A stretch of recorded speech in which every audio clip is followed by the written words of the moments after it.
Last time on Dragon Ball Z, Vegeta, as usual, underestimates Semi-Perfect Cell and decides to allow Cell to absorb 18 and become perfect.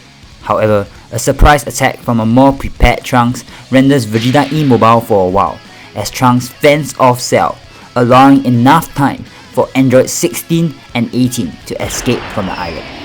Vegeta, who has had enough of this nonsense, decides to just finish Cell here and then. However, a solar flare from Cell allows Cell to escape. Meanwhile, Goku and Gohan emerge from the time chamber and hear of what has transpired from Trunks. With help from Bulma, Goku locates Android 18, who agrees with the offer for protection. Android 16 then fights and loses to Goku. However, Goku decides to spare him. Meanwhile, Cell, who has sensed Goku's power, decides to go off planet to train. Only then will he be able to close the power gap between him and Goku. As Cell leaves Earth, this is where we'll start off the what if for today. Let's get straight into the video.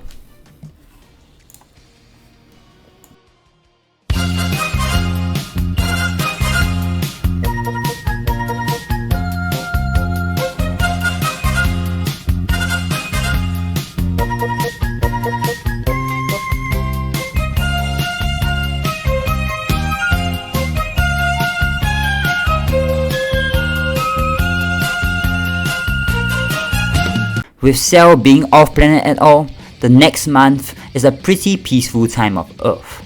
However, Goku constantly feels uneasy.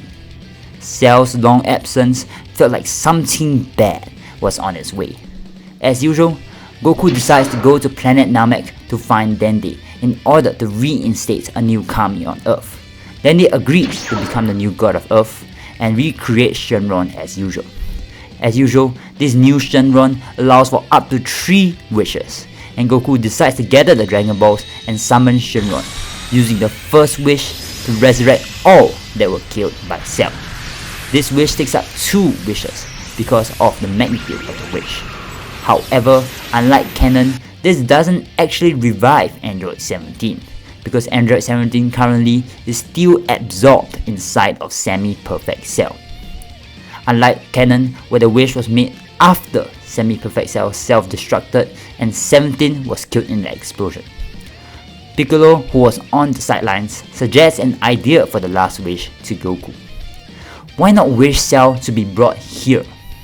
Then they could finally kill him once and for all, instead of just leaving him out there where he could just appear at any time. Goku completely agrees with this notion.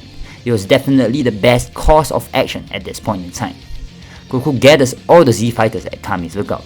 However, he tells Trunks and the rest of the humans to protect Android 18 at Capsule Corporation. As Goku makes the wish and the Dragon Balls scatter, Cell appears, surprised that he was suddenly brought here. He looks around, seeing Goku, Gohan, Vegeta and Piccolo. 4 of them. Oh well. 1 month of training should be more than enough to handle these losers. Cell powers up to his maximum, completely shocking everyone there. Instantaneously, Goku could tell that he would be outmatched, even at his own full strength. Meanwhile, Vegeta was in disbelief at Cell's sudden increase in power.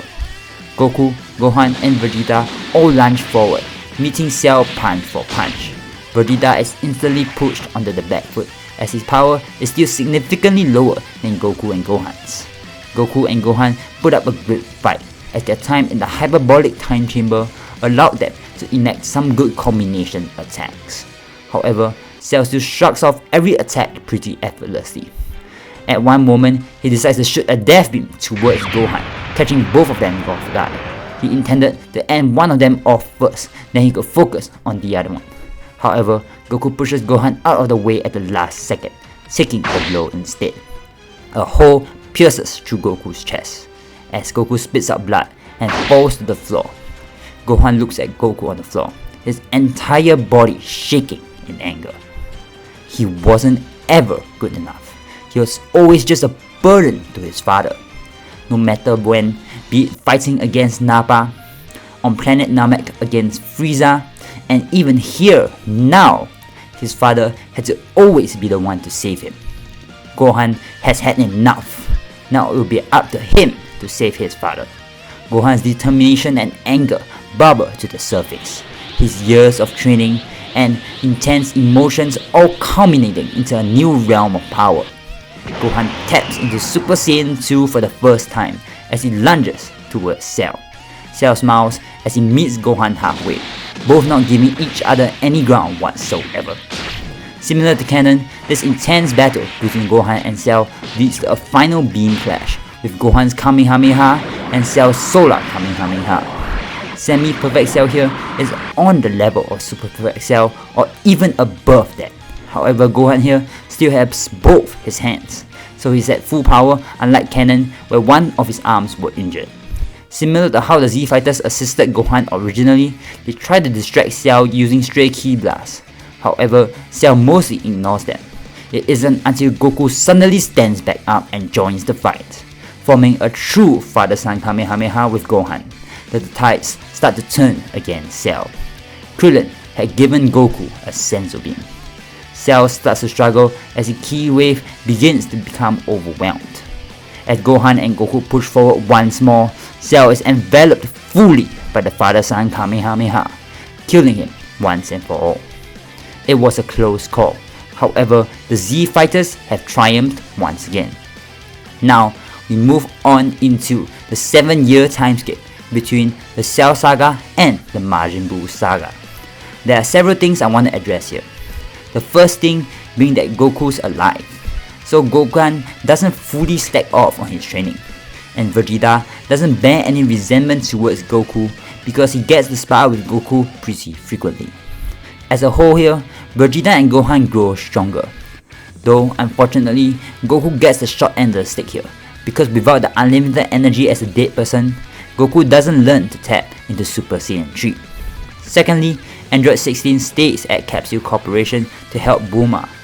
Bulma also regularly does maintenance and upgrading works on Android 16, so Android 16's power isn't too shabby either. Lastly, Krillin and Android 18 still get together, and a year after the death of Semi-Perfect Cell, they finally wish back Android 17 using the Dragon Balls. Because unlike canon, Android 17 still had not been revived at this point in time. For now, this is where we'll leave off.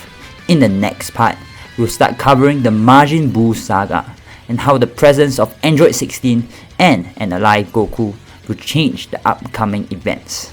With this, I'll see you all in the next video. Stay tuned.